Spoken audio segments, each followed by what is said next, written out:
have not had the pleasure of doing a lot of middle school action before this, we have some of these different races. It's been a pleasure to see. Well, let's introduce the field here for the girls' side. Maya Pisek out of Burnaby, Rachel Lee of Jericho, New York. We have Natalie Rivera from East Meadow, New York. And just as with the boys, we'll get you some of these times, the 1600s and the miles as well. Emily Zhang, another New York native here, and it so often comes down to the clubs that they represent. Samantha Benson Tyler, another New York representative here. Juliana Wadawa, also out of New York.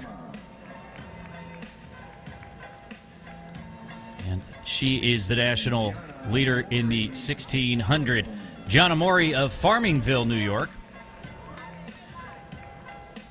Summer Familio, also out of New York. And our final competitor, also representing the great state of New York, Taylor Nugent, out of Amherst. But Juliana Wadawa, 1600 and 7:18 earlier this year, the senior. She certainly will be one of the favorites here today.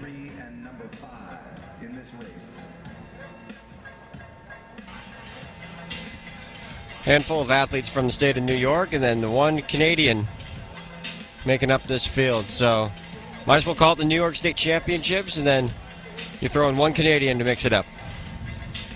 Well, listen, we talk about track being a small world, and it's certainly true, and gets smaller and smaller depending on where you spend your time, whether it's high school or college or the pro circuit. But I can tell you certainly that the Racewalk is a tight-knit community.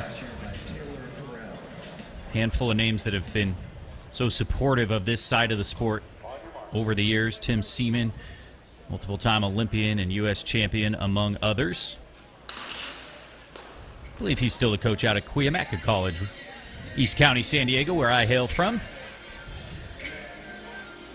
And we are off and walking here in our second race walk of the morning. This is the championship girls mile. Just like we mentioned, Keenan, with the boys, the 1600 sometimes contested, the full mile sometimes contested, but this is really preparation for longer distances, because similar to road races as well, you can go do road walks, you can do stuff on the track, and you do need to get used to early mornings, I can tell you that, because especially at the longer distances, they need to make sure you have time to complete this. And yes, even at like the World Championships levels, I remember, when it came to Eugene, Oregon, the early mornings that they had, the race walk, and how many kilometers. I think it was a 50K or something like that. They were racing in Eugene, Oregon. I mean, that takes a long time, and that's doing the same movement over and over again can tire you out. Can also I don't know if saying throwing you off does anything like that, but I mean it's. Having the same rhythm for a couple hours is not easy. And for those that that are watching this event and think they can just go out there and do it, no, this takes years and years of practice. Well, we've talked about it with the technique of other events. Talk about hurdling, talk about some of the different disciplines within track and field that take time to get to know. Same as using a block start or going over a hurdle. There's a technique here that is really crucial, because you saw the officials before the start giving him the instructions, letting him know what the warning system would look like. But Ian Britt on the boys' side took this one out early and was a clear leader from the beginning. And a small gap here, but it is not a clear favorite just yet. Rachel Lee out in front there. Oh, no, excuse me. Rachel Lee was our early leader, but now the pack coming up and catching up with her. Summer Familio. I believe that's Gianna Mori as well now into the lead, with Maya Pisek right there also. So this one is a bit more of a tightly contested battle than the boys' side. And the meet record here, 7:07:31, set by Taylor Farrell of Corning Track Club. Also set recently, just a year ago in 2024. And just like any other distance race that everyone's still there together. You have to, respond to the different moves that people make throughout, the ladder of this race. So,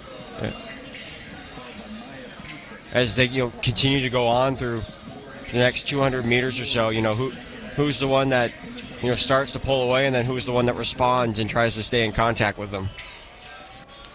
You saw the official there. I'm not sure if I was able to see exactly who got the warning, but warnings add up, and we've seen it at the international distance. It can be heartbreak for some of those athletes. Sometimes, they'll finish on the track after a long road walk, and they'll come in, and you have to maintain that form. If you have the time, go look it up on YouTube. It's been not a regular occurrence, but multiple instances of athletes coming in, fatigued, seeing the finish line, just slacking a little bit on their form, and getting disqualified towards the very end. So, of course, we don't hope for any of that here, but it is an ever-present danger in the Racewalk event. Well, still tightly contested.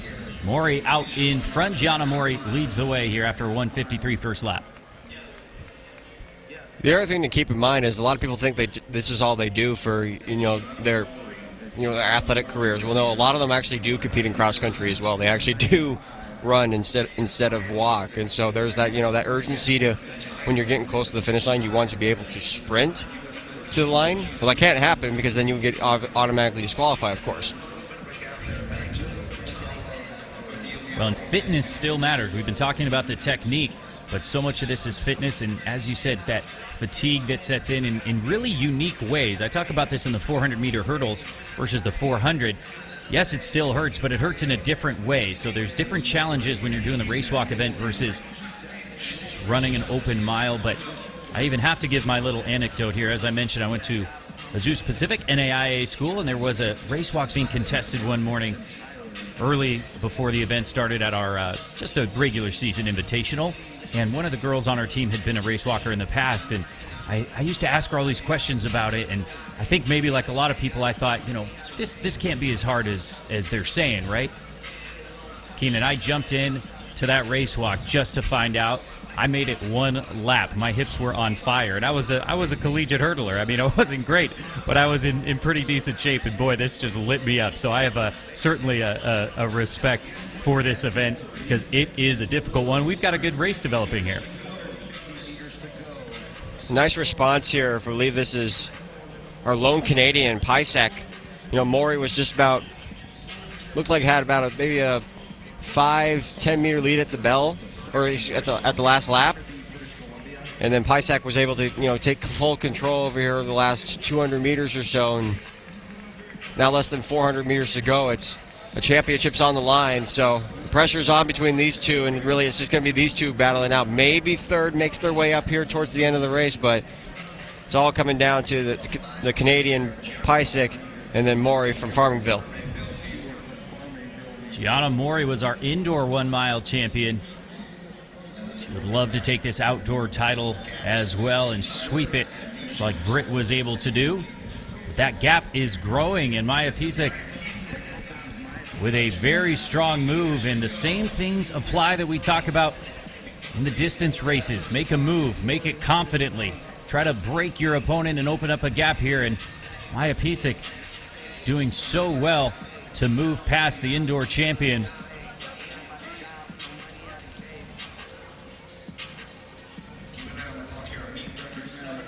Mori, as you said, from Farmingville, New York,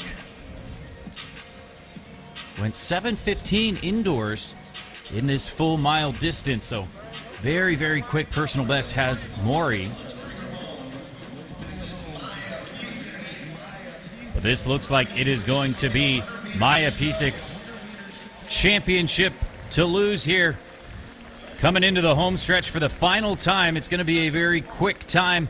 Will be outside the meet record of 7:07 that was set last year, but still a very, very solid mark here for the championship girls racewalk mile.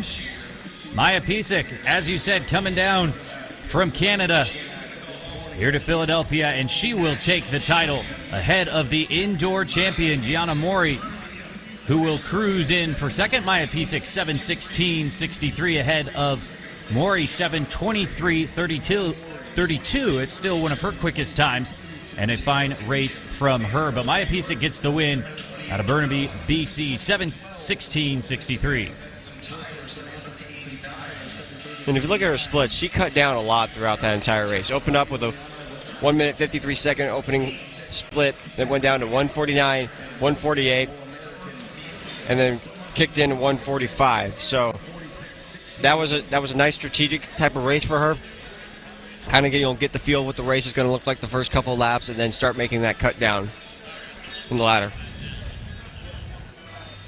It was a definitive move, and her last lap, as you said, was the quickest of all. Maya Pisek gets the win. Well, we'll move in a few minutes here. I was starting to say before, Keenan, it's been so much fun to see these middle school athletes, just such a high level.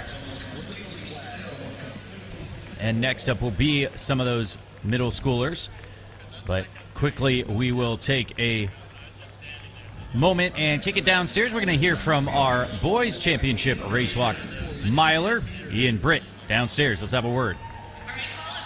All the back-to-back titles and back-to-back records. Ian, indoors and outdoors, New Balance national champion and meet record holder. How did it feel? Feels amazing, thank you. That was the plan going into this race, try to get the meet record, go for it hard from the start, and that's what I did, so I'm happy with it.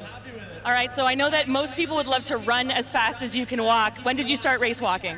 I started race walking 2 years ago, freshman outdoor season, and I've been working at it since. And you were sixth then, now you're back-to-back champion. Congratulations, I know you're closing out your season. We can't wait to see you next year. Thank you, appreciate it. Ian Britt, as Kate said, takes the indoor and outdoor titles here at New Balance Nationals, and you see confirmation there of the girls' mile results as well. Gianna Mori was hoping for that sweep. Gets turned away from a great race from Pisek there. So on to the